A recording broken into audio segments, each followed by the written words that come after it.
Jeigu dar nematėt, Netflix'e yra apynaujas serialas apie šnipus, kuris vadinasi Black Doves, tai pakalbėkime apie jį. Nors šis serialas yra pardavinėjimas kaip šnipų trileris, aš sakyčiau, kad tai yra 2 linijų pasakojimas. Pirmoji jų yra draminė, tai yra Helen, kuri yra šnipė, tam tikrą prasme, ir pardavinėja savo vyriausybės paslaptis tiem, kurie moka daugiausiai. Per tam tikrą agentūrą, kuri yra vadinasi Black Doves. Antroji yra Samas, kuris yra kaip ir žudikas, tvarkantis reikalus būtent tiem patiem Black Doves. Ir jie turi savo gyvenimus, savo problemas, savo dramas. Ir būtent tai yra įdomiausias dalykas, ypatingai Samo istorija. Antroji linija arba tiesiog sluoksnis yra būtent bičiulių komedija ir tai pagyvina visą pasakojimą. Tai yra britiškas pasakojimas, todėl humoras yra tikrai kokybiškas, labai vietom, labai pramušantis iš tikrųjų. Ir Keiros Knightley ir Beno Whishaw duetas labai dera vienas su kitu.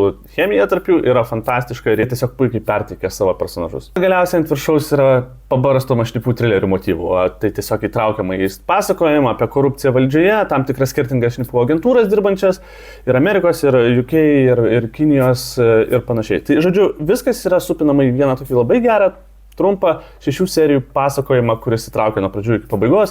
Yra ir humoro, ir veiksmo, žodžiu, viskas yra puikiai padaroma ir aktoriai atlieka visą gerą savo darbą.